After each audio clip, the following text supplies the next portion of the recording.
iRacers Lounge. Welcome to the iRacers Lounge podcast. Unfortunately, I'm the only one here today. This is Sim Racing Chewy side or Carlos Vatica, no matter how you want to say it. And I guess it's just me tonight, so and apologies for last week. We kind of didn't have anything planned, plus we had Thanksgiving here in America, and most of us here at the iRacers Lounge are Americans, so we kind of had to get that going and out of the way.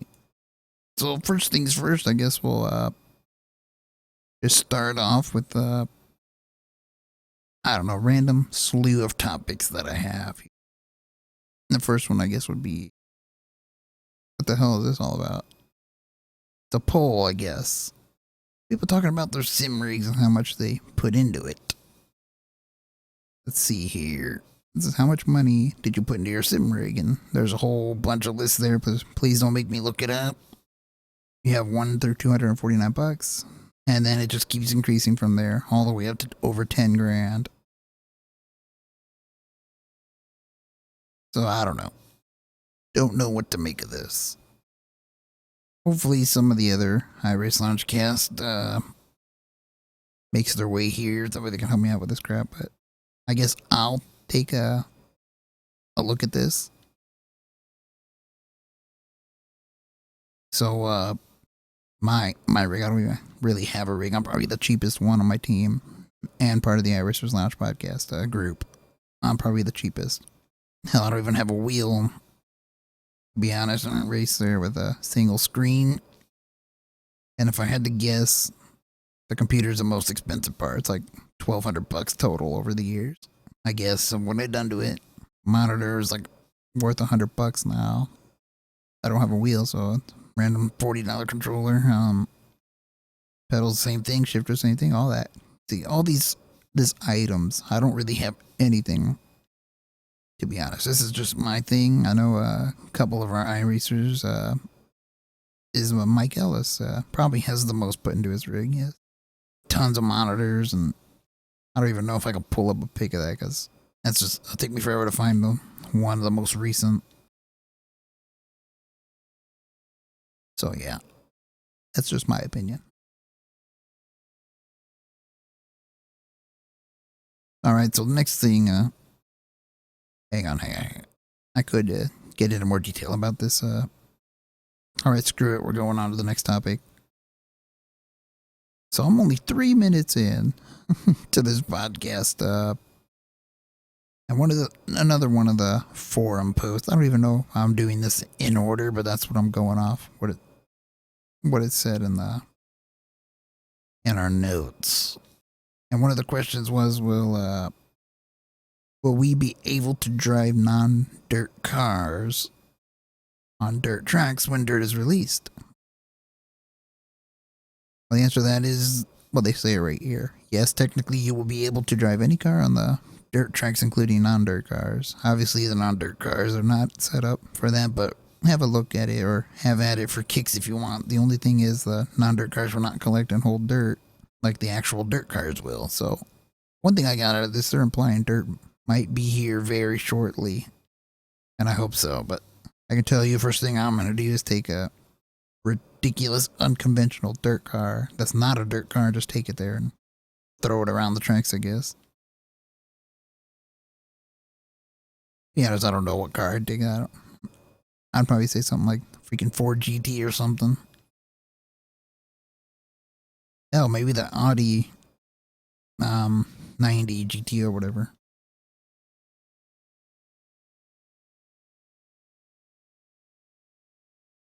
No, well, the non-dirt tires. What did I read there?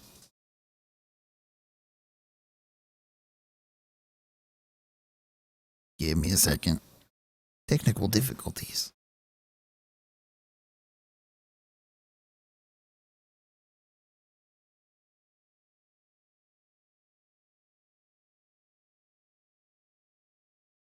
Alright, sorry for that. I had to do something there. And just will the non-dirt tire or dirt cars use dirt tire physics? And the answer is probably. It's just going to be weird. Like I said, we're not going to collect an old dirt, so apparently half the physics will be there, I guess. I don't know. It's going to be weird. That's just my take. Either way, I'm looking forward to it.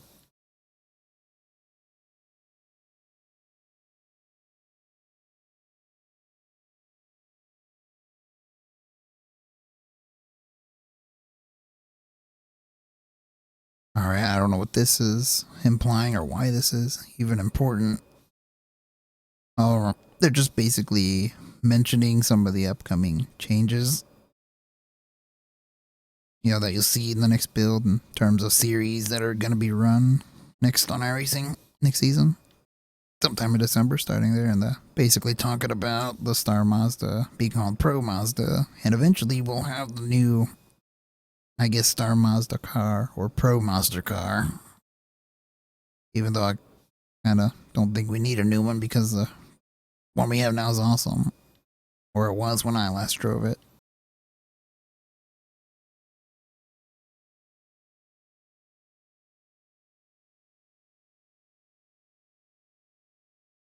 So, I don't know. None of these are really important, but we're kind of out of ideas, topics. At this point in time, we need to, because it's the off season, NASCAR NIS is over, all that crap, and I don't know if any of us had the opportunity to talk about Homestead. So I guess I'll just do that right now. Before I get into this topic here of this wheel, but I don't even know if I have any footage of Homestead. I should somewhere. Unless you count like people wrecking and stuff, because I kind of needed footage for another one of my videos.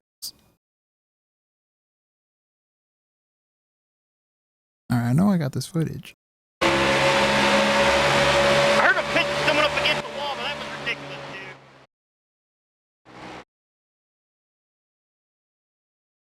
Alright, before I start talking about anything. Anyways, past week at Homestead, we remember this was 2 weeks ago, the last NIS race of the season, and it was full length. And this I was spotting for teammate Brad Miller, as I was only able to do one open race this week, and he did like 5, I think. So I think he had some pretty solid finishes and decent splits just by taking it easy. And what I learned at Homestead, if you can conserve your tires, it's gonna pay off big time.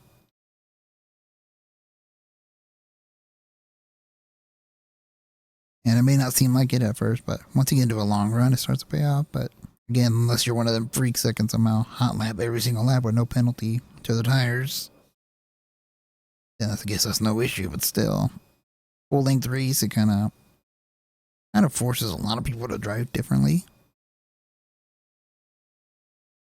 I guess, I don't know.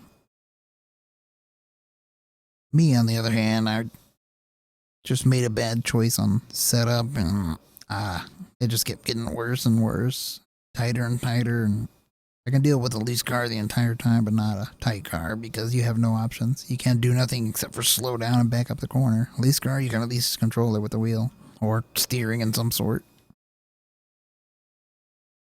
But my finish was, I believe a 14th. 15th, no, it was a terrible finish, because I got caught up in some nonsense at some point on one of the races.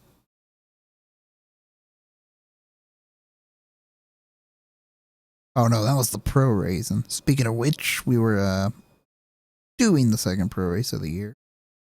Second, third, whatever race it was at Homestead.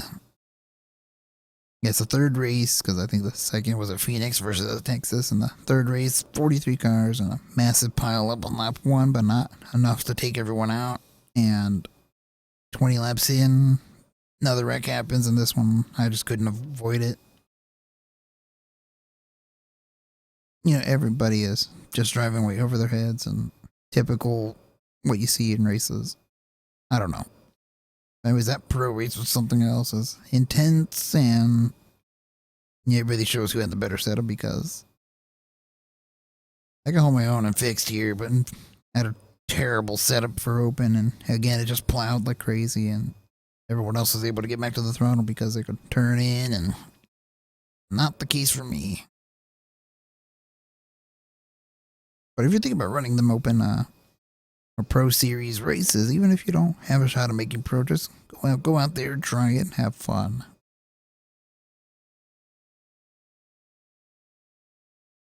stuff like that. It's just that's my take on that whole week.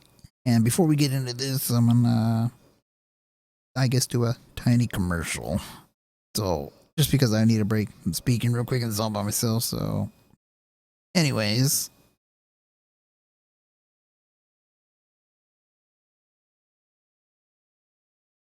this broadcast is brought to you by Sim Racing Chewy Side. For all your track guide needs. I don't know. I'm terrible at this.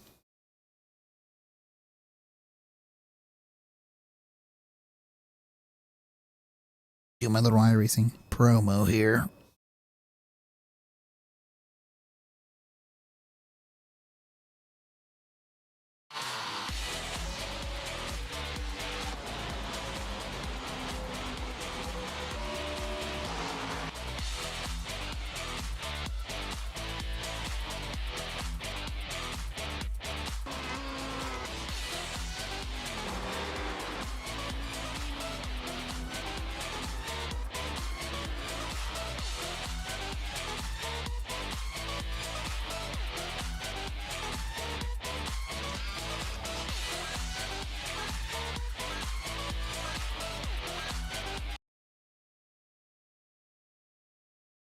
Alright, after that little iRacing video there, we're back here in the iRacers Lounge. And we're going to go ahead and just talk about hardware, I guess, since, well, there's really nothing else to talk about.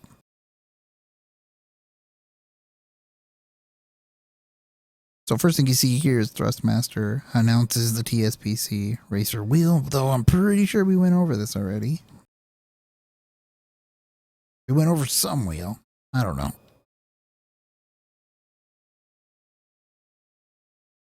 I don't know if the guys will approve of me doing all this podcast by myself, but no one showed up and we can't afford to take 2 weeks off, so guess I'll just talk about it. It's a new racing wheel.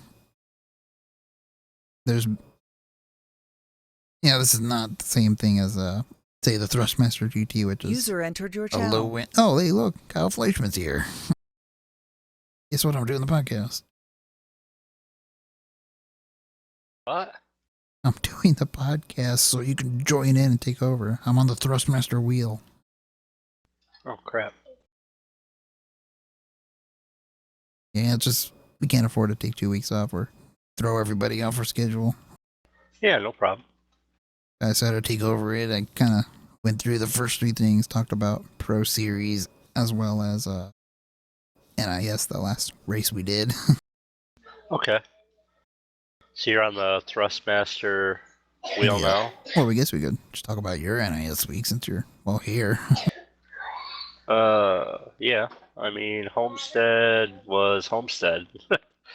I kind of rode around and finished it up. The last few weeks of the season, I had no ambition to really race anymore. I was just kind of wore out, so I just rode it around. I don't even remember where I finished. I think around 12th for open, and I didn't even bother running fixed at all. I've just been done with racing, and I've run pro the last couple of weeks, so running usually top 5. Yeah, I didn't run any fix before that. Reason that it was a full-length race. Yeah. Well, I know how you are with those full length ones. I Just too personally love many. them, but I was just so wore out. I don't even think I ran them all like I usually do.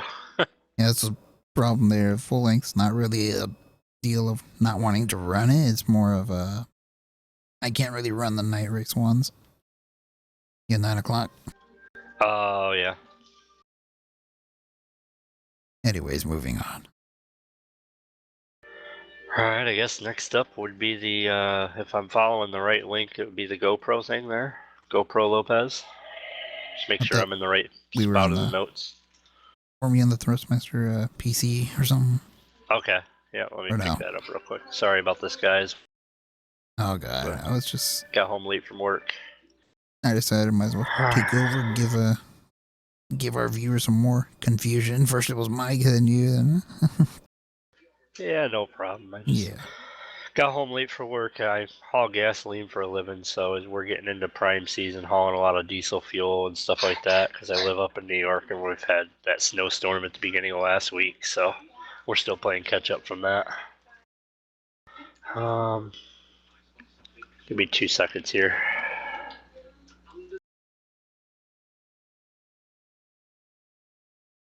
This podcast is brought to you by Sim Racing Chewy site. I don't know. I had to throw a promo out there.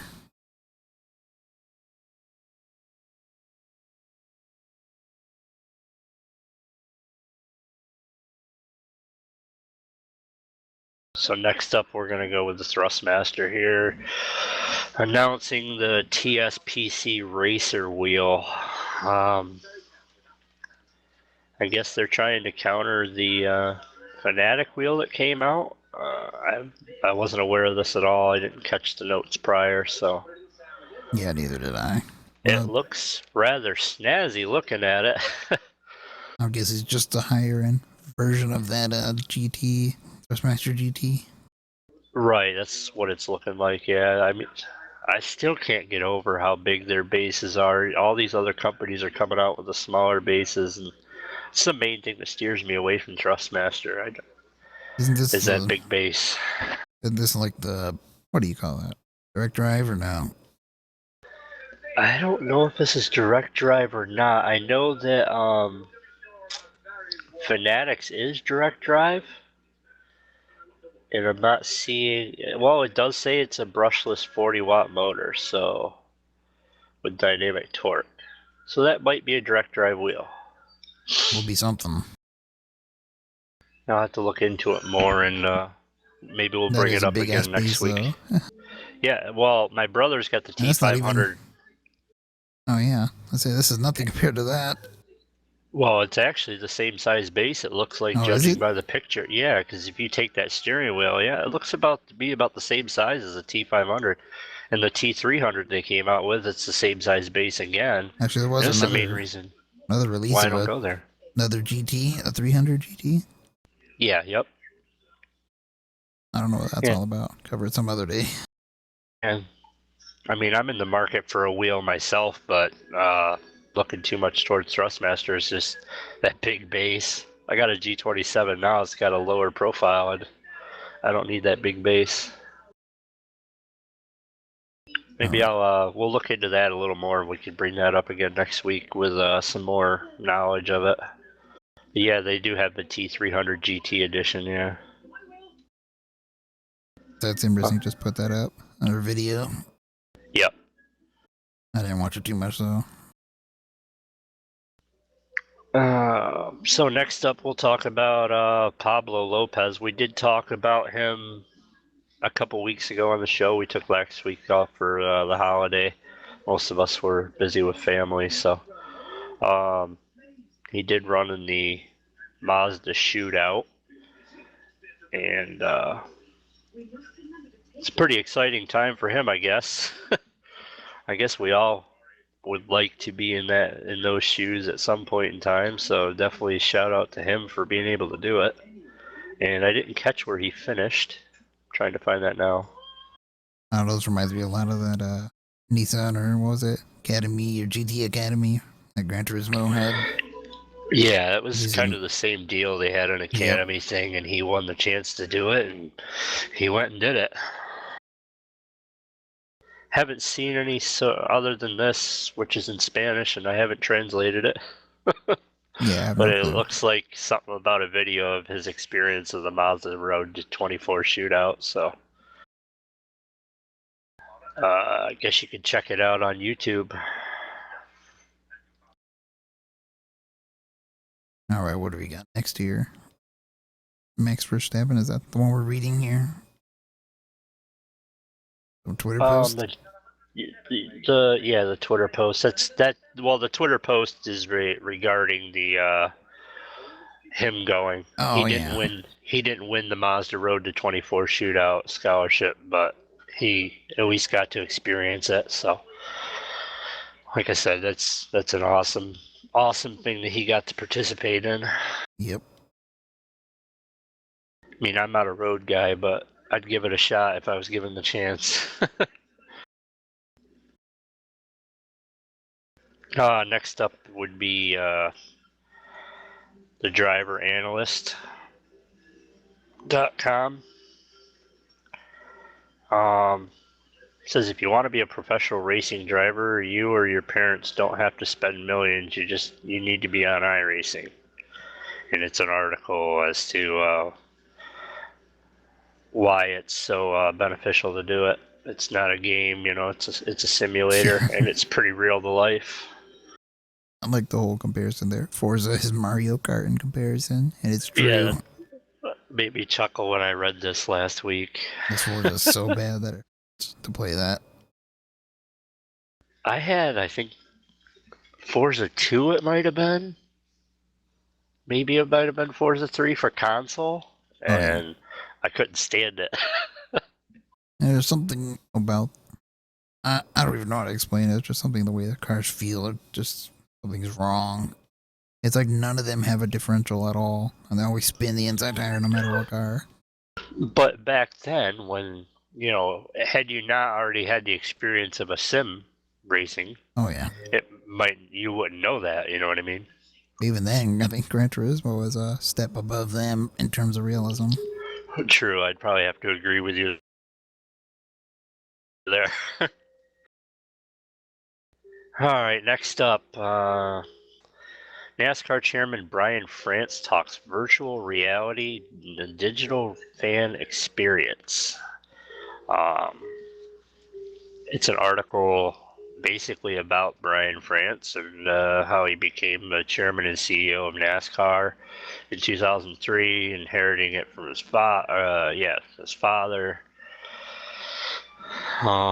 And how his grandfather founded NASCAR, and then he went into a bunch of details, and he actually talked about sim racing and different aspects of NASCAR over the last however many years.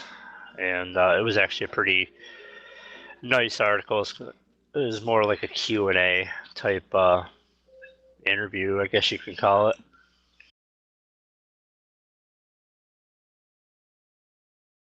It would have been cool if they could have live broadcast that, made some sort of show out of it, you know what I mean, for TV. Broadcast what? It would have been cool if they would have done that Q&A with him as maybe a TV show or something to air on ESPN or something. Because as far as I know, this is just like a blog, right? Yeah, Sport Techie. I don't think they have any sort of show. Yeah, that seems that way.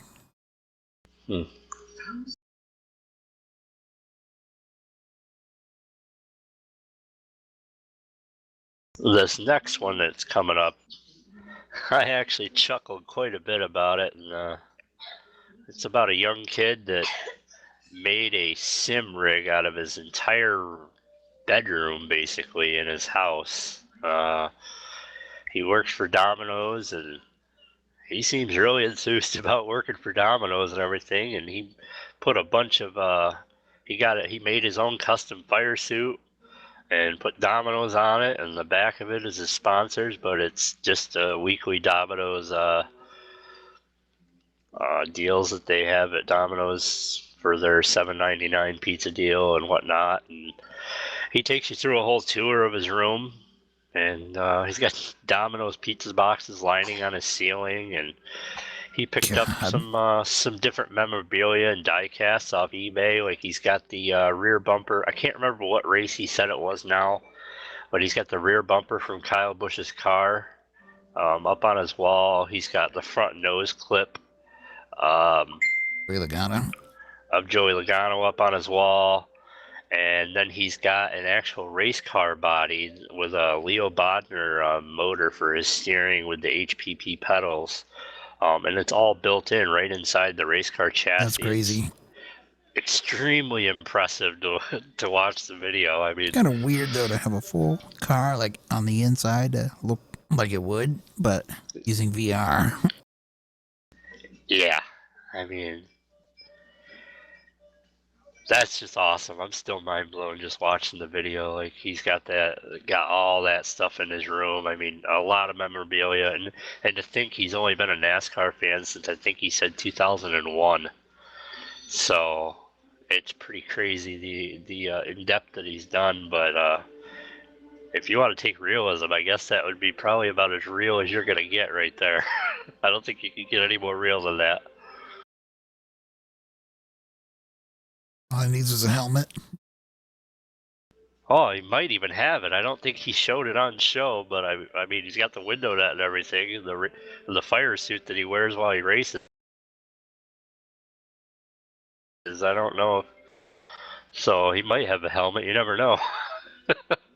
Yeah, it wouldn't surprise me.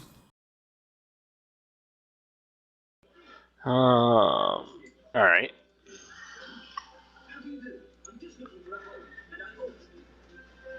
Next up is a sim racer from iRacing got a Formula E test. Graham Carroll got the chance to run the Formula E Championship test car at Circuit Moulay El Hassan. It was in an all-electric single-seater car, and That must have been an experience. that must have been crazy It would to have been get weird. that. Wonder how loud that is because it's electric. I don't know, but I bet it's ear piercing with just the type of whine that it has. Yeah, Is yeah, it that's ear what I was piercing in a getting bad at. way? Not like the was it Mazda 787B? Not ear piercing in that good way. Yeah, that I only had to see have been like two. torturous on the ears. I think I've seen 2 or 3 of them races, and they're actually kind of interesting depending on how close the leaders are racing each other. Oh, okay. But the whole I've never actually rules, watched it. the whole rules thing throws me off. You're only allowed to use so much power for the first half of the race until you have to switch out the cars Oh, okay. or something like that. Threw me off. I had no clue what the hell they were talking about. It's like, why can't you just run as hard as you can and you got to pit no matter what at the same time? True story, I guess. Well, I'm sure that just like any other fuel, racing fueled car, you can only go so long before you got to come in and change out or get fuel, I should say. But either way, that must have been quite the experience. It's Oh, always yeah. cool to see some of these people getting a shot to get these opportunities. Like GoPro Lopez there, and now Graham Carroll and others in the past have had these chances. Like they say, once in a lifetime kind of deals. And I mean, you got guys out there that are going off a rig or sim racing and going into real racing for a while. So it's pretty remarkable.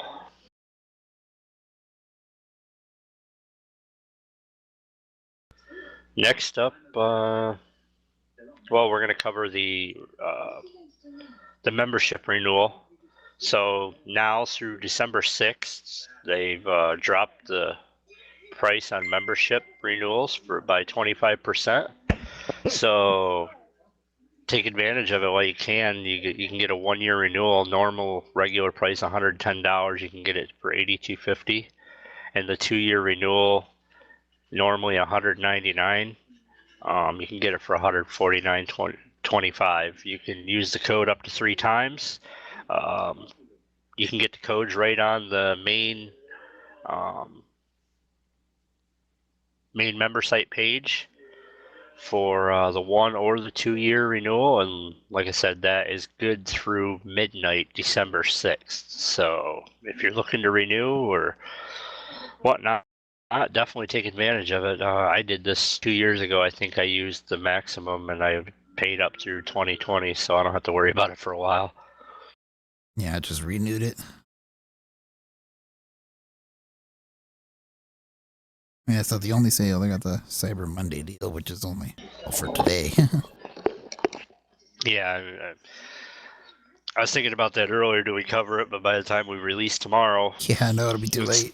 it's too late. So I mean, what it is, but hopefully everybody's taking advantage of these good deals that iRacing's been putting out. There was a lot of grief about raising the price earlier this year, and I would think that the people that uh, whined, I guess is the best word I can come up with, about them raising the price for the first time since the sim was launched. I would hope God, I that remember at least that. those people are taking advantage of these deals, because they're going to be a lot more beneficial, I guess, now to them.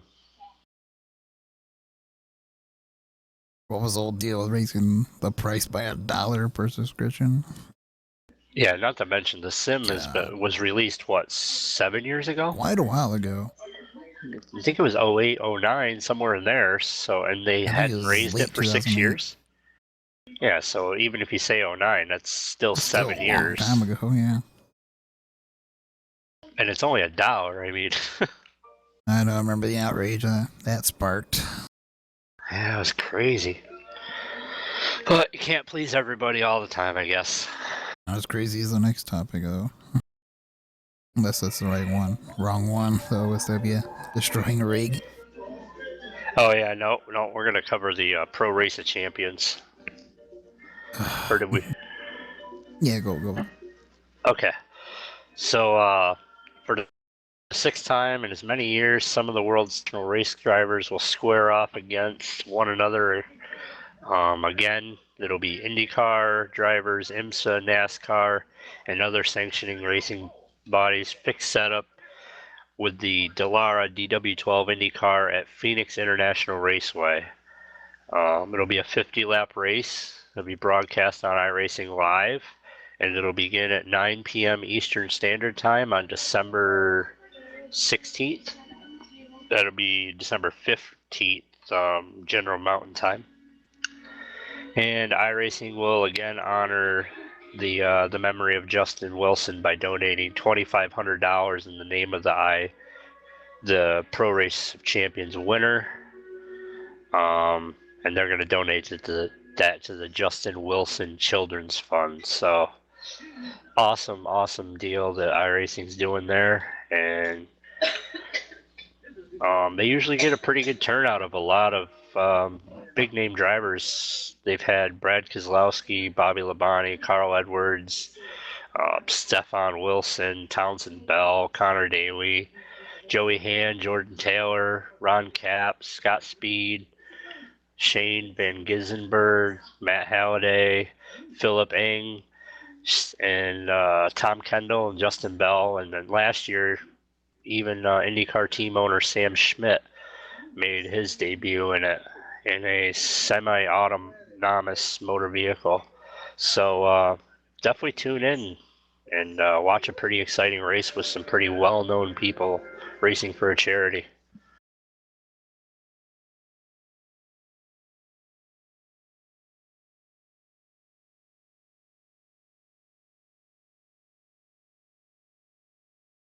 All right, next up was a forum post. Um, says that OSW destroyed the rig. Did you check into this? I didn't really Because look that at it, looks but rather crazy. he like killed everything. It's like the equivalent of a bomb going off. I would be outraged if that happened to me. Well, yeah, it's bent a wheel like that. Yeah, and it looks like it just snapped right off. He even showed a picture of where it hit him in the leg. He's got quite the knot there on his leg. Oh man, it's huge. Wow, that's Anyone say what he caused said it, or no, he just all it says on here is so sitting in P11 and this happens to my teammate. So it was Michael Fabian posted it on the forums. He's from Australia. Um, he posted it up on the forums, and it appears that from what I'm reading in the comments that a weld broke. Somebody no? commented and said, "Yikes! I have one of those. Going to have to check that weld." So it looks like a weld must have failed. So was it just the rig and not the wheel itself? It's just the wheel was so powerful. Might have been, yeah, the wheel mount. Yeah, that's what it appears to be. Now that I'm looking at it, is the actual base. If you look at that first photo there, you can see the whole base is broken right off the shaft, the tube that comes up in front of you. It holds the wheel plate. So that looks like what it is a weld failed. So, boy, that sucks. I guess to keep that in mind for anybody that is deciding to go with the them high-powered direct drive, that you have something stable and to monitor for any damage.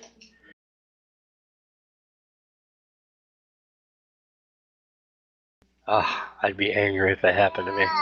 I don't know if you've ever played any Elder Scrolls Skyrim. No. Oh, anyways, there was the stupid meme that was created from that of one of the guards talking to you, telling him a story of taking an arrow to the knee while someone took that same quote and says, "I used to be a sim racer like you, then I took an OSW to the knee." Yep, I see that. Oh, it was hilarious. I lost it when I saw it. I knew what it was from. Yeah, I never got into that. Yeah, you didn't really miss nothing. So I hear from others before, so I never really bothered to even try and seek it, so. Well, it was fun for a while, but yeah. I don't know. Kind of got steered away from all that. Yeah. Alright, so next up, I guess let's talk about the 2017 Season 1 schedule has been released. And voted on by the community, not a lot of changes this season, so really only a few things to highlight. The Star Mazda Championship will now be called the Pro Mazda Championship. Oh yeah, I It'll covered still some be of that. Yep, it'll be the same car as before, but the new car will be in production sometime next year. The Kia will be rejoining the Cadillac in the iRacing Global Challenge Series, and the NASCAR C and B Open Series will run until the start of 2017 NASCAR season at Daytona, when they'll basically turn it all over to run the full season again. This was put out by Steve Meyer's forum post.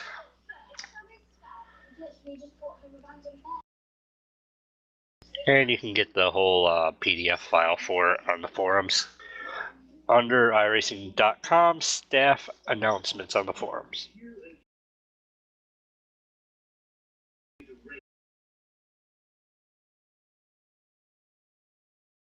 I only got one more race in Camel GT. Just one? I have to do that to get the participation. Yeah, that's the last one actually of the season, so I have to run it here tomorrow or soon. You struggled through that this year. Well, I did good and bad. I finished second last week. Oh, did you? Or the week before at Road America. Yeah. Well, you like that track anyway. Yes, I seem to get like top 4 every car I've driven there.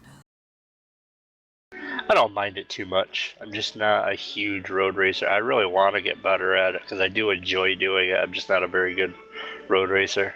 I think the Nissan, whatever, GTP or whatever it's called. That's a good car to get into road racing.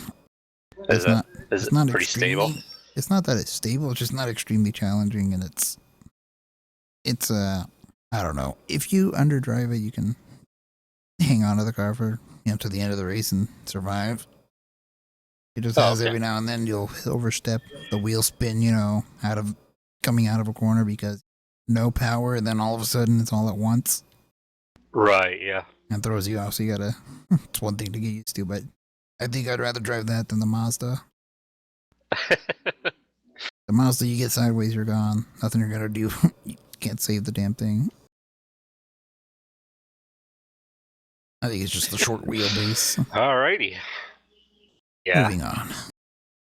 Yep. Next up, gonna talk another forum post. Somebody brought up a poll for how many cars should be entered into a split. If you can vote on the forums what you think. He said that they need 200 replies, I guess, for the poll. And all final results for each of the 6 topics will be sent to Tony Gardner for review. So I guess if you want to place your vote, definitely head on over and do it. A lot of people seem to really want to bump bump it up to 43 car fields. So I don't know. I think it would be pretty exciting. I mean, we're here as a simulator to try and be as close to the real deal as most of us will ever be. So why not run 43 car fields? We're doing it right now in the Pro Series. I don't know if you're running it, but I gotta say, to go back to the Pro Series real quick, I'm rather impressed. I'm in a lower splits usually, and I find them to be cleaner racing than NIS. I don't know if it's because they're taking it a little more seriously, but I mean the lower split guys. I'm an 1800 I rating or something like that. We're not going to get pro, but for some reason it seems like we're getting some cleaner racing. So I'm really enjoying that, and it's more cars, so more people to deal with, and not going down laps all the time because you got more cars behind you to lap and whatnot. So I guess definitely put your vote in for it. Yep, definitely. My race was riddled with big old wreck at the start. Actually, it did go green forever, but people just didn't respect anybody. Oh, really? Is that what you've been seeing up in the upper splits? Because you're like a 4,000 plus, right? I was. I'm at 39 something. Oh, no. I am back over 4,000. Oh, yeah. Yeah, so you're way up in the top splits. That was third split, and I was car 40 or 30 something. Third split at 4,000 I rating. Yeah. I am rather shocked, honestly, still to this day, that them top split guys have just as dirty races as the bottom splits that I joined in. You would think that they'd be a lot cleaner racing, but it's kind of crazy.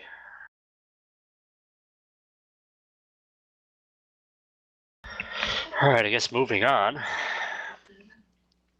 Next up is another forum topic about a book that was released about the 2016 Ford GT program entitled A Big Ask, the story of Ford's triumphant return to Le Mans.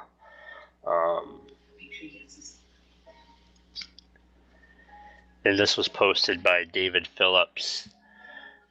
He's a staff member of iRacing, and he says, thanks to the supportive and understanding folks at iRacing, I was able to spend a good part of this past year as a quote-unquote embedded reporter with the Ford Chip Ganassi racing team, attending most of the tests virtually, all the races, and with full access to everyone at Ford, Chip Ganassi Racing, Multimatic Engineering, and so on. The book is 205 pages with 100 plus photos and is available now at bookbaby.com. So if you're interested in picking up a copy, you can head over to bookbaby.com and order a copy. I would love for them to get us the GTE or GT. Won Le Mans this year. Oh, really? Yeah, it'd be awesome if they gave us that. And the C7R. Oh, okay. I don't know. I think it'd be cool. People are mentioning that down there in the rest of the replies. I mean, what does this mean? Does this mean Ford GT confirmed? Yeah, people get hyped about a lot of that stuff, don't they? Hell, we already are getting a GTE car, aren't we? That Ferrari? Yes, actually, yep. We did talk about that not too long ago, about getting a Ferrari. Of course, people have been wanting that from iRacing for so long, so I guess we'll see. To me, it's just another road car.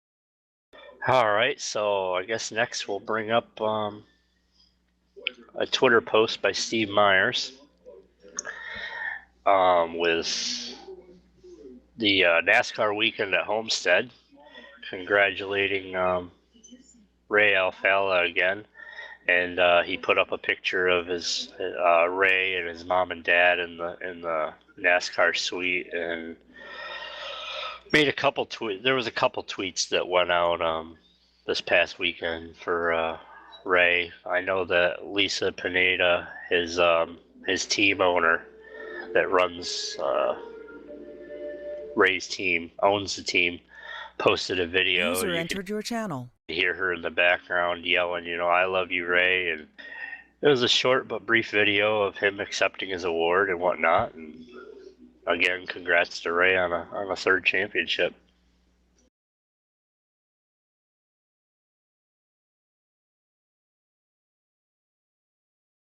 I know that there was talk on one of the posts there where when he put his hands up raising his trophy, it looks just like the iRacing.com logo.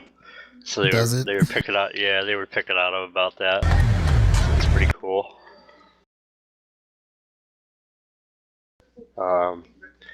So I guess for before we get into final topics, Taylor Burris has joined us tonight to talk about his league, and I guess it's coming down to the chase format. Taylor, tell us what's going on over there. Yes, first and foremost, I'd like to say thanks for letting me come on, guys, on short notice. Yes, the RTFT All-Star Racing League is getting ready to tonight at 8 o'clock compete in its round 1 of its 3-race chase. And man, this by far has been one of the most amazing leagues and drivers that I have ever seen so far at the moment. And we have 2 pro, or at least 1 pro driver in the chase, Ryan Ellis. He's been doing quite a heck of a job throughout the entire season, and looking forward to seeing these guys battle it out at Bristol tonight at 8 o'clock for 125 laps. All right, and that was a truck league, if I'm not mistaken, right? Yep, correct. This is we're running the Camping World Truck Series, Chevrolet Silverado and Toyota Tundra for this season right now. Next year, in 2017, the week of the Daytona 500, we will be going into the Xfinity car, running the Camaro, Mustang, and Toyota Camry. Okay, and are you guys going to follow the full schedule, I'm assuming? Yes, we will be. We'll be following the full schedule with the inclusion of a couple of extra added races. We will be posting the schedule up actually sometime either later tonight or early tomorrow morning. Extra tracks that we considered adding are tracks such as Rockingham, Lucas Oil Speedway. Even we added a couple of extra road courses for the first half of the season, since we're splitting it in half, at tracks like the Daytona Road Course and Circuit Gilles Villeneuve. Oh, okay. And where can people find this league schedule and sign up? Well, you can always go to our website, which is rtftallstars.com. It's still a work in progress on the website, but more information will be posted on that. The best way to find us is on Facebook, facebook.com, RTFT All-Star Racing League, or you can find us on the league pages of the RTFT All-Star Racing League. Just apply to sign up. We can get you guys, more than happy to invite anybody who's wanting to come out and try and see what they can do against pro drivers. We've had a great turnout of pro drivers this year, with Ryan Ellis and Ray Black Jr., of course, competing full-time. We had Darrell Wallace Jr. race with us at Martinsville Speedway, along with NASCAR Peak Antifreeze driver Alan Bowes.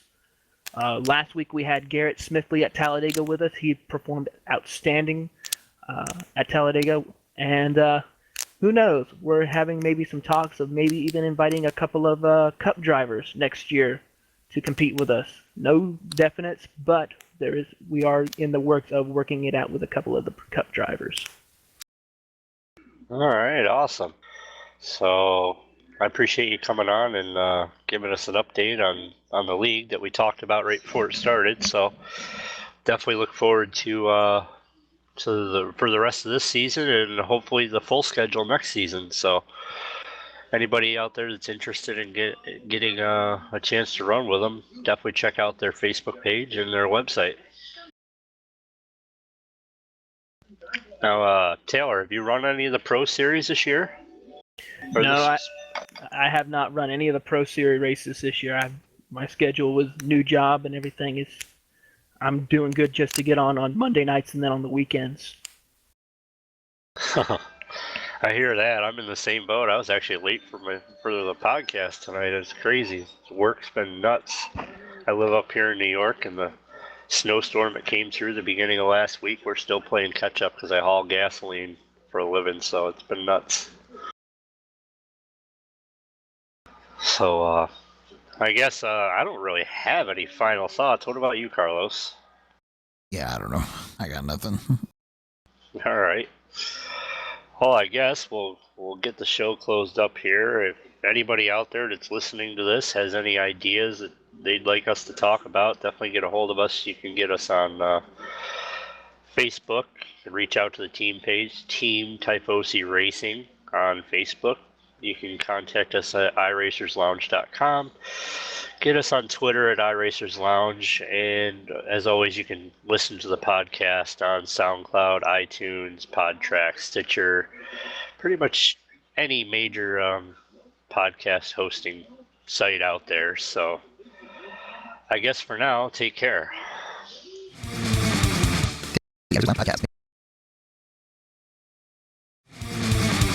Thank you for listening to the iRacers Lounge podcast. Make sure to go subscribe to us at our YouTube channel at iRacers Lounge. Follow on Twitter and Facebook at iRacers Lounge and SoundCloud at iRacers Lounge. See you on the track.